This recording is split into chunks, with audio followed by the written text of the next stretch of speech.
नमस्कार दोस्तों, एक बार फिर से आप सभी दोस्तों का एचआरआई न्यूज पर बहुत बहुत स्वागत है। सभी बड़ी खबरें सामने निकल के आ रही हैं, जहां पर दोस्तों पहली बड़ी अपडेट में आप लोगों को बताएंगे आशीष मिश्रा की जमानत के विरोध में उतरी है यूपी सरकार।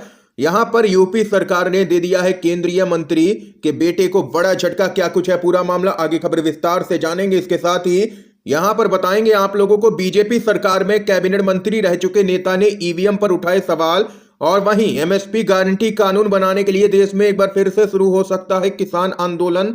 इसके साथ ही भारत जोड़ो यात्रा से खबर आ रही है, राहुल गांधी जमकर के बरसे हैं विशाल रैली के दौरान। भाजपा पर क्या कुछ कहना है राहुल गांधी का, बताएंगे आगे। इसके साथ ही एक और अपडेट में जानेंगे, वरुण गांधी के सपा में शामिल होने की अटकलों पर बोले हैं शिवपाल यादव। यहां पर हरी झंडी लगभग दे दी है समाजवादी पार्टी ने। इसी प्रकार की तमाम बेहद बड़ी खबरें आप तक पहुंचाएंगे, इसलिए लगातार हमारे साथ आगे इसी वीडियो में बने रहिएगा।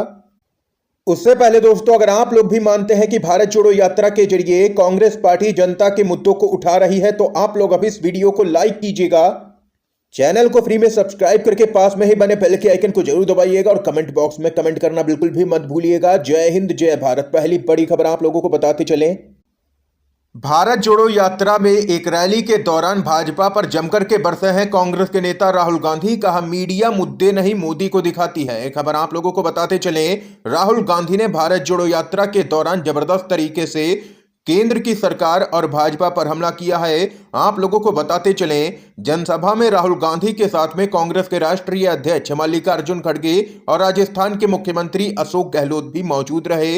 राहुल गांधी से पहले पूर्व सीएम चरणजीत सिंह चन्नी और प्रताप सिंह बाजवा ने जनसभा को संबोधित किया। और वहीं बताते चले, राहुल गांधी ने अपने भाषण में कहा है कि भाजपा ने देश में नफरत का माहौल बना करके रखा है, लोगों को डराया जा रहा है, मीडिया में हर वक्त नरेंद्र मोदी ही दिखते हैं, असली मुद्दे तो गायब हो गए हैं। राहुल गांधी ने केंद्र सरकार की तुलना जेब कतरों से की है। राहुल गांधी ने कहा है कि केंद्र सरकार देश के असल मुद्दों से जनता का ध्यान भटका करके देश को खोखला करने का काम कर रही है। और वहीं राहुल गांधी ने आगे कहा कि जेब कतरे 2 से 3 के समूह में आकर के पहले व्यक्ति का ध्यान भटकाते हैं और फिर जेब काट करके निकल जाते हैं। आजकल केंद्र सरकार भी यही कर रही है। इसके साथ ही राहुल गांधी ने कहा है कि देश की जनता को धर्म, जाति और भाषा के नाम पर बांट करके नफरत फैलाई जा रही है, जिससे लोगों का ध्यान देश के अहम मुद्दों जैसे कि बेरोजगारी, महंगाई से हट जाता है और केंद्र सरकार नया फरमान जारी कर अपना राजनीतिक उल्लू सीधा कर लेती है। राहुल गांधी ने आगे कहा है कि केंद्र की सभी योजनाएं लोक विरोधी है। ये यहाँ पर जबरदस्त तरीके से भारत जोड़ो यात्रा के दौरान भड़के हैं केंद्र सरकार पर राहुल गांधी। आप लोग राहुल गांधी की इन तमाम बातों से सहमत हैं या नहीं, कमेंट बॉक्स में अपनी राय भी आप लोग बताइएगा जरूर। एक और अपडेट आ रही है, मध्य प्रदेश के पूर्व मुख्यमंत्री कमलनाथ ने शिवराज सरकार के चुनावी अभियान पर कसा है तंज। कहा, यह बीजेपी की विदाई यात्रा का समय है, विकास यात्रा का नहीं। मध्य प्रदेश कांग्रेस के अध्यक्ष कमलनाथ ने राज्य में चुनाव से पहले शिवराज सिंह चौहान के नेतृत्व वाली बीजेपी सरकार के द्वारा विकास यात्रा शुरू करने पर तंज कसा है और कहा है कि अब समय विकास यात्रा का नहीं बल्कि बीजेपी की विदाई यात्रा का है। उन्होंने आरोप लगाया है कि बीजेपी सरकारी खर्च और प्रशासन की मदद से पार्टी का प्रचार करने निकल रही है। बीजेपी को विकास नहीं हिसाब यात्रा करनी चाहिए, इसमें वह मध्य प्रदेश की जनता को अपने 18 साल के कामों का हिसाब दे। उन्होंने आगे कहा है कि प्रदेश की जनता इनके विकास के सच्चाई को जानती है, अब समय विकास यात्रा का नहीं बीजेपी की विदाई यात्रा का है। ये यहाँ पर देख सकते हैं कि मध्य प्रदेश की शिवराज सरकार पर भड़के हैं कमलनाथ। एक और अपडेट आ रही है, लखीमपुर खीरी हिंसा मामला, आशीष मिश्रा की जमानत के विरोध में उतरी है यूपी सरकार। कहा, इससे समाज पर बुरा असर पड़ेगा। खबर बताते चले, उत्तर प्रदेश सरकार ने लखीमपुर खीरी हिंसा मामले में आरोपी आशीष मिश्रा की जमानत याचिका का जबरदस्त तरीके से विरोध करते हुए सुप्रीम कोर्ट में कहा है कि यह अपराध घिनौना एवं गंभीर है। आशीष मिश्रा केंद्रीय मंत्री अजय कुमार मिश्रा टेनी के बेटे हैं। ये यहाँ पर दोस्तों देख सकते हैं कि योगी सरकार ने दिया है आशीष मिश्रा को बड़ा झटका और यहाँ पर बेल का विरोध करके कहा है कि अपराध जघन्य एवं गंभीर है, इसलिए यहाँ पर जमानत नहीं देनी चाहिए आशीष मिश्रा को। इसके साथ ही एक और बड़ी खबर बताते चलें, तेलंगाना में सीएम केसीआर की रैली में नहीं बुलाए जाने पर आया है सीएम नीतीश कुमार की तरफ से पहली बार बड़ा बयान। तेलंगाना के मुख्यमंत्री केसीआर की रैली में बिहार के किसी भी राजनीतिक दल के नेताओं को नहीं बुलाए जाने के बाद में यहां पर मुख्यमंत्री नीतीश कुमार ने पीएम पद की उम्मीदवारी को लेकर के एक बड़ा बयान दिया है। पत्रकारों से बातचीत के दौरान सीएम नीतीश कुमार ने यहां पर पत्रकारों के सवाल का जवाब देते हुए कहा है कि वे पहले ही कह चुके हैं कि उनकी निजी कोई भी ख्वाहिश नहीं है, वे तो सिर्फ यहां पर गैर विपक्षी दलों को एकजुट करना चाहते हैं। ऐसे में उन्हें जो भी राजनीतिक दल बुलाएगा उसके पास वे जाएंगे और वहीं जो नहीं बुलाएगा उसके पास नहीं जाएंगे।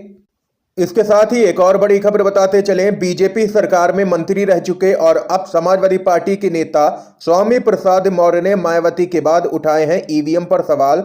क्या कुछ है मामला बताते चलें। लोकसभा चुनाव के लिए सभी राजनीतिक दलों ने अभी से ही तैयारियां तेज कर दी हैं। इसी कड़ी में समाजवादी पार्टी के नेता स्वामी प्रसाद मौर्य बस्ती जनपद पहुंचे, जहां पर उन्होंने कार्यकर्ताओं के सम्मेलन में मुख्य अतिथि के तौर पर हिस्सा लिया।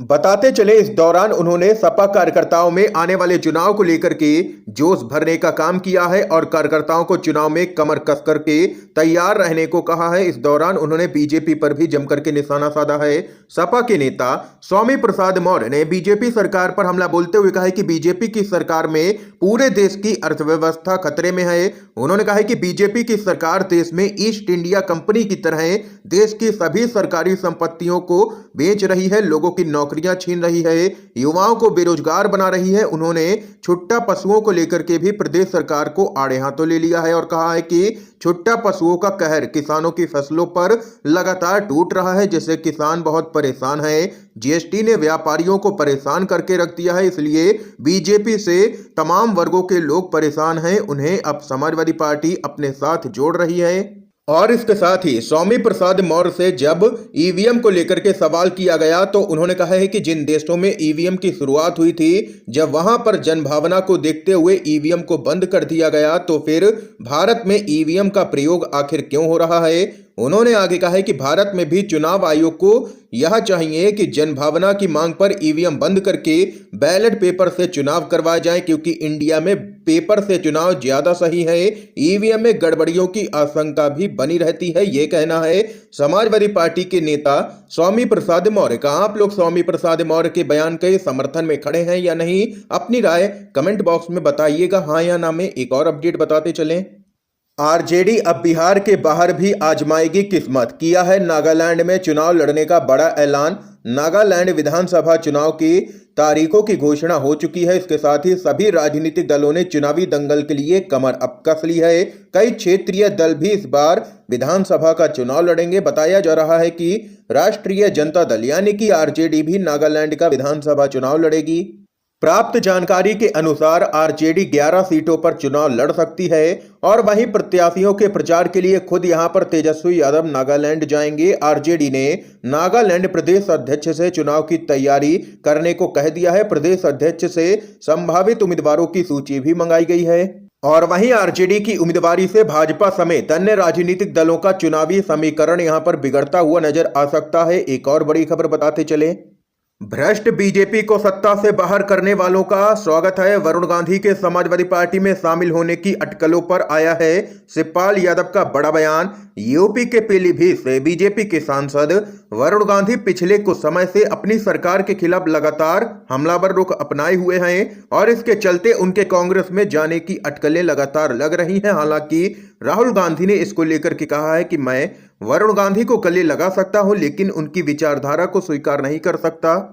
और वहीं अब इस बीच यहां पर ऐसी अटकलें भी लगाई जा रही हैं कि वरुण गांधी समाजवादी पार्टी में शामिल हो सकते हैं। वरुण गांधी के समाजवादी पार्टी में शामिल होने की अटकलों को लेकर के जब सपा के सीनियर नेता और पूर्व कैबिनेट मंत्री शिवपाल सिंह यादव से पूछा गया तो उन्होंने कहा है कि भ्रष्ट भाजपा सरकार को सत्ता से बाहर करने वाले सभी लोगों का स्वागत है सपा में। सपा के नेता ने यूपी के बलिया में मीडिया से बात करते हुए ये बड़ा बयान दिया है। इस दौरान शिवपाल यादव ने कहा है कि यूपी में केवल और केवल समाजवादी पार्टी ही बीजेपी को चुनाव हरा सकती है।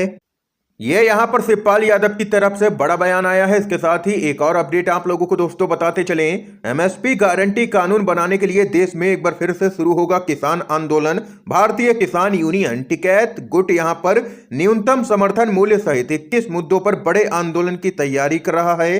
राष्ट्रीय प्रवक्ता राकेश टिकैत ने बड़े आंदोलन की बात करते हुए आरोप लगाया है कि धान की खरीद में बिचौलियों का बोलबाला है। बताते चले, राकेश टिकैत ने कहा है कि एमएसपी देश में एक बड़ा मुद्दा है, जिसके लिए देश में एक बार फिर से बड़ा आंदोलन शुरू किया जाएगा, जो कि पिछले 13 महीने के आंदोलन से भी बड़ा आंदोलन होगा। राकेश टिकैत ने सरकार की नीतियों पर सवाल उठाए हैं और बड़े आंदोलन की चेतावनी दे दी है सरकार को। उनका कहना है कि एमएसपी गारंटी कानून के लिए एक बड़ा आंदोलन शुरू किया जाएगा, जिसकी तैयारियां चल रही हैं। ये यहां पर राकेश टिकैत की तरफ से बड़ा बयान आया है। इसके साथ ही एक और अपडेट की तरफ बढ़ते हैं।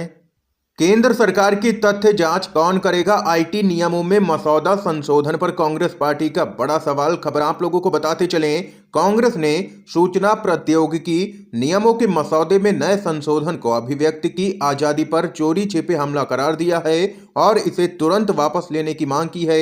इसमें सोशल मीडिया कंपनियों को उन समाचार लेखों को हटाने के लिए कहा गया है जिन्हें पत्र सूचना कार्यालय द्वारा फर्जी माना गया है। विपक्षी दल कांग्रेस ने यह भी कहा है कि संसद के आगामी सत्र में नियमों पर चर्चा की जाएगी। कांग्रेस के नेता पवन खेड़ा ने कांग्रेस मुख्यालय में एक संवाददाता सम्मेलन में पूछा कि अगर मोदी सरकार ऑनलाइन खबरों की तथ्य जांच करती है तो केंद्र सरकार की तथ्य जांच कौन करेगा। उन्होंने आरोप लगाया है कि इंटरनेट का गला घोटना और पीआईबी के माध्यम से ऑनलाइन सामग्री को सेंसर करना मोदी सरकार की तथ्य जांच की परिभाषा है। ये यहाँ पर जबरदस्त तरीके से कांग्रेस पार्टी हमलावर भी है इस पूरे मामले को लेकर के। ये यहाँ पर इस समय की आज की तमाम बेहद बड़ी खबरें, मुख्य समाचार थे, हमने आप लोगों तक पहुंचाए। अगर आप लोगों को ये वीडियो पसंद आया हो तो अभी इस वीडियो को लाइक कीजिएगा, ज्यादा से ज्यादा इस वीडियो को शेयर कीजिएगा अपने सभी दोस्तों में। वीडियो देखने के लिए आप सभी दोस्तों का बहुत बहुत धन्यवाद।